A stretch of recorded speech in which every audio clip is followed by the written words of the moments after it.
Hello everyone, welcome to educational point. Discrete structure से related सारे videos के लिए हमारे चैनल को सब्सक्राइब करें। हमारे आज की वीडियो का टॉपिक है symmetric versus antisymmetric versus asymmetric relations. तो आज की इस वीडियो में हम बात करने वाले हैं अनदर 3 टाइप्स ऑफ रिलेशंस, जिसमें हम बात करेंगे what is symmetric relations, what is asymmetric relations and what is antisymmetric relations. चलिए वीडियो को स्टार्ट करते हैं with the definition of symmetric relations. A relation R on set A is said to be symmetric if small a comma small b belongs to R. That implies small b comma small a belongs to R for all small a comma small b belongs to set A. कोई एक relation R किसी set A में symmetric कहा जाता है अगर किसी set A में a, b एलिमेंट के लिए a, b के साथ साथ b, a भी उस रिलेशन में मौजूद हो। अगर इस पिक्चर से हम सिमेट्रिक रिलेशन को समझ पाए तो यहाँ पर देखते हैं कि एक सेट है A जिसके एलिमेंट से 1, 2, 3 और यहाँ पर सेट A को कार्टेशियन प्रोडक्ट किया गया है सेट A के साथ। यहाँ पर एलिमेंट 1 का पेयर बनाया गया है 2 के साथ और 2 का पेयर बनाया गया है 1 के साथ। साथ ही एक थर्ड पेयर भी है 3 का 3 के साथ। तो हमें ऑर्डर पेयर्स मिले 1, 2, 2, 1 एंड 3, 3।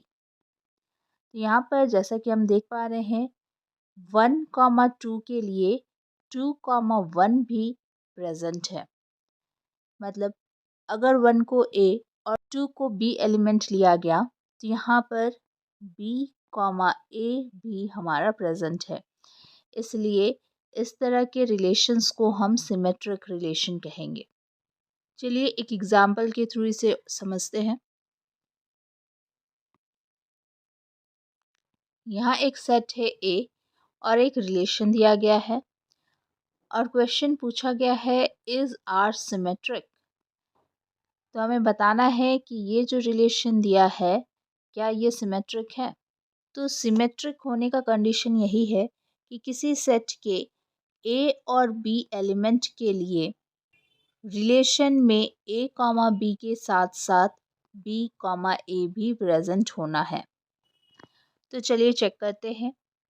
यहाँ पे रिलेशन के एलिमेंट्स है 1, 1, 2, 2।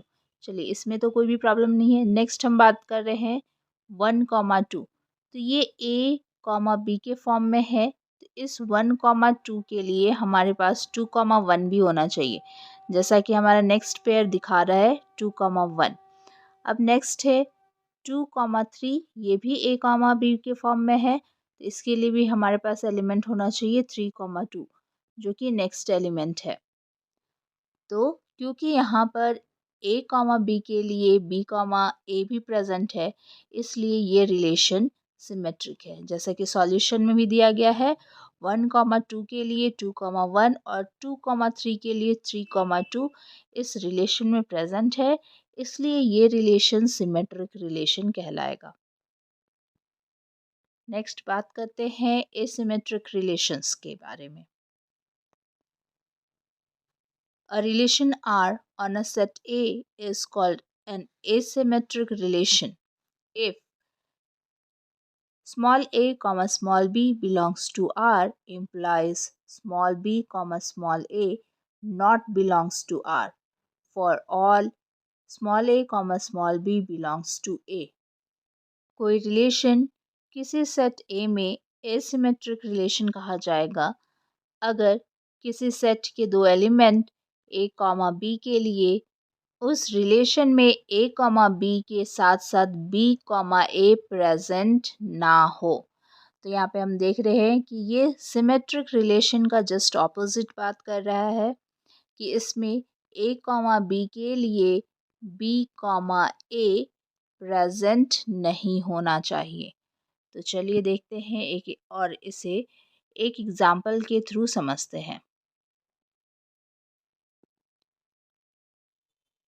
तो यहाँ पर एक सेट है ए जिसके एलिमेंट्स है 1 2 3 4 और एक रिलेशन दिया हुआ है और क्वेश्चन किया गया है इज़ आर एसिमेट्रिक और नॉट। यहाँ पे हमें बताना है चेक करके कि ये एसिमेट्रिक है या नहीं। तो यहाँ पर चेक करते हैं एसिमेट्रिक का कॉन्सेप्ट है ए कॉमा बी के लिए बी कॉमा ए उस रिलेशन में प्रेजेंट ना हो। तो चलिए चेक करते हैं। तो यहाँ पर है 1 कॉमा 2 यानी कि इसके लिए हमें रिलेशन में 2 कॉमा 1 नहीं चाहिए। उसके बाद है 1 कॉमा 3 यानी कि रिलेशन में हमें 3 कॉमा 1 नहीं चाहिए। उसके बाद है 2 कॉमा 3 यानी इसके लिए हमें रिलेशन में 3 कॉमा 2 नहीं चाहिए और फिर है 3 कॉमा 4 यानी कि इसके लिए रिलेशन में हमें 4 कॉमा 3 नहीं चाहिए। और हम देख भी पा रहे हैं कि इस रिलेशन में इन चारों ऑर्डर्ड पेयर्स के अलावा कोई भी पेयर नहीं है और हमें बी कॉमा ए के फॉर्म में कोई भी ऑर्डर्ड पेयर नहीं मिला है। यानी कि ये रिलेशन जो है एसिमेट्रिक रिलेशन है। जैसा कि हमने सॉल्यूशन में भी लिख रखा है कि 1 कॉमा 2 के लिए 2 कॉमा 1 रिलेशन में नहीं है, 1 कॉमा 3 के लिए 3 कॉमा 1 रिलेशन में नहीं है, 2 कॉमा 3 के लिए 3 कॉमा 2 भी रिलेशन में नहीं है और 3 कॉमा 4 के लिए 4 कॉमा 3 भी रिलेशन में प्रेजेंट नहीं है। इसलिए दिया गया रिलेशन एसिमेट्रिक रिलेशन है। चलिए अब नेक्स्ट बात करते हैं लास्ट बचे हुए रिलेशन के बारे में जो है antisymmetric relations. A relation R on a set A is antisymmetric relations if small a comma small b belongs to R and small b comma small a belongs to R. That implies A is equals to B for all small a comma small b belongs to set A, and if small a comma small b belongs to R and small a not equal to small b, that implies small b comma small a not belongs to R for all small a comma small b belongs to set A। तो कोई relation R किसी set A में anti symmetric relation कहलाएगा अगर small a comma small b के लिए small b comma small a उस relation में प्रेजेंट है तो a इक्वल टू b होना चाहिए और अगर a इक्वल टू b नहीं है तो small a comma small b के लिए small b comma small a उस रिलेशन में नहीं होना चाहिए।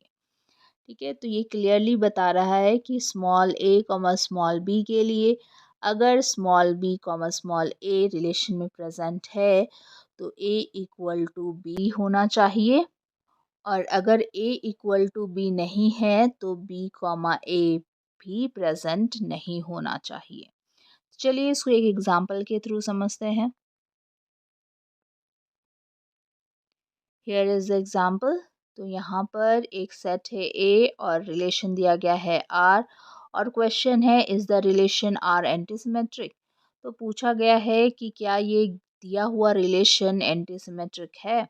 तो चलिए सॉल्यूशन चेक करते हैं और देखते हैं कि क्या ये रिलेशन एंटीसिमेट्रिक है या नहीं। तो एंटीसिमेट्रिक के लिए अभी अभी कंडीशन जो हमने देखा वो ये था कि किसी रिलेशन में ए कॉमा बी के लिए बी कॉमा ए अगर प्रेजेंट है तो उसे ए इक्वल टू बी होना होगा और अगर ऐसा नहीं है तो बी कॉमा ए प्रेजेंट नहीं रह सकता। तो चलिए देखते हैं। तो यहाँ पर है 4 कॉमा 4 तो यहाँ पे ए इक्वल टू बी है। फिर यहाँ पे है 4 कॉमा 5 और 5 कॉमा 4 यानी कि ए कॉमा बी भी है और बी कॉमा ए भी है। नेक्स्ट देखते हैं। नेक्स्ट है 5 कॉमा 6 एंड 4 कॉमा 6। तो यहाँ पर 5 कॉमा 6 एक ए कॉमा बी फॉर्म में है और 4 कॉमा 6 भी ए कॉमा बी के फॉर्म में है, लेकिन इसके लिए हमारा बी कॉमा ए प्रेजेंट नहीं है तो कोई दिक्कत नहीं है। लेकिन इन दो ऑर्डर पेयर्स को हम लोग देखें तो यहाँ पर ये दिख रहा है कि ए नॉट इक्वल टू बी है और ए कॉमा बी के लिए बी कॉमा ए भी प्रेजेंट है, जबकि ऐसा नहीं होना चाहिए। इसलिए ये रिलेशन एंटी सिमेट्रिक नहीं होगा। जैसा कि हमने सॉल्यूशन में भी लिख रखा है कि this relation is not anti symmetric. कारण क्या है कि 4,5 के लिए 5,4 भी इस रिलेशन में प्रेजेंट है, जो कि 4 नॉट इक्वल टू 5 है, यानी कि ए नॉट इक्वल टू बी है। आई होप आपको सिमेट्रिक, एंटी सिमेट्रिक और एसिमेट्रिक रिलेशंस का कॉन्सेप्ट समझ में आ गया होगा। तो यहाँ पर एक क्वेश्चन आपके लिए, जहाँ पर एक सेट है जिसके एलिमेंट्स है 1 2 3 4 और 4 रिलेशन दिया हुआ है R1 R2 R3 and R4, और आपको बताना है कौन सा रिलेशन सिमेट्रिक है, कौन सा रिलेशन एंटी सिमेट्रिक है और कौन सा रिलेशन एसिमेट्रिक है। आप इसका आंसर कमेंट सेक्शन में दे सकते हैं। Thanks for watching this video.